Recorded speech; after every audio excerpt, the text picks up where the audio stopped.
Hi friends, welcome to my YouTube channel. అందరూ ఎవరు నేనైతే చాలా బాగున్నానండి. అందరికీ వరలక్ష్మి వ్రతం శుభాకాంక్షలు అండి. మీ ఇంటి వరలక్ష్మి వ్రతం ఎలా చేసుకున్నారో కామెంట్ బాక్స్లో కామెంట్ చేయండి. మా ఇంట్లో వరలక్ష్మి మాత్రం వ్రతం బాగా జరిగింది, బాగా సింపుల్గా బాగా చేసుకున్నాము.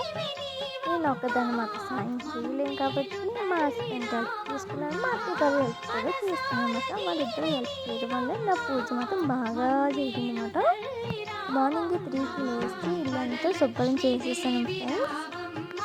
ఇంక ఇంట్లో పనులన్నీ అయిపోయాయి కాబట్టి టైం కూడా బాగా అయిపోతుంది కాబట్టి లేట్ అయిపోతుందండి. ఇంకా పూజ కూడా మొదలెట్టేసాను అనమాట.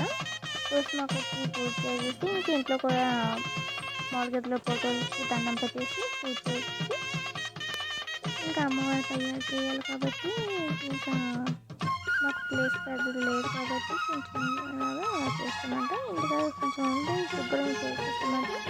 నాకు ఉండే గెస్ట్లు వచ్చారు మాకు ఈ మధ్యని అండ్ అంటే పెట్టండి బట్టలు పెట్టాలి కొంచెం శుభ్రం కదా, ఎడితే మంచిదని ఎడుతుంటే అస్సలు ఉండట్లేదు అన్నమాట. అలవాటు లేని పని కదా, అందుకే కొంచెం భయం వేస్తుంది.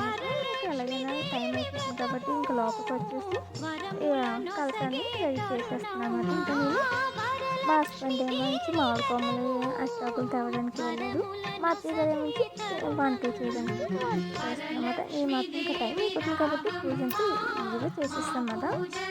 ఏదో అండి చేసినట్లు చేసాను అన్నమాట. మా పూజ ఏదైనా మిస్టేక్ ఉన్నా ఏదైనా తప్పులో ఉంటే క్షమించండి. ఏదైనా ప్రాబ్లం ఉంటే బ్యాడ్ కామెంట్స్ మాత్రం అస్సలు పెట్టకండి. ఈ వీడియో పార్ట్ 1 మాత్రం, పార్ట్ 2 నైట్ వీడియో పెడతాను అన్నమాట. మంచి చూడండి, అంత మార్నింగే చేశాను అన్నమాట. కొంచెం లేట్ అయ్యింది కానీ పర్లేదు, బాగా జరిగింది, మనస్ఫూర్తిగా బాగా జరిగింది అన్నమాట. మేము ముగ్గురు కూర్చొని పూజ కూడా మొదలెట్టేస్తాం అన్నమాట. నా వీడియో మీకు నచ్చినట్లయితే ప్లీజ్ లైక్ చేసుకోండి ఫ్రెండ్స్. Okay friends, bye. ఇంకా రెడీ కూడా అయిపోయిందన్నమాట పూజకి. నెక్స్ట్ వీడియోలో పెడతాను. Okay friends, bye. ఎలాగో కూడా చూడండి, చీర కొత్త చీర వరలక్ష్మి వ్రతం కట్టుకున్నాం 3 సంవత్సరం.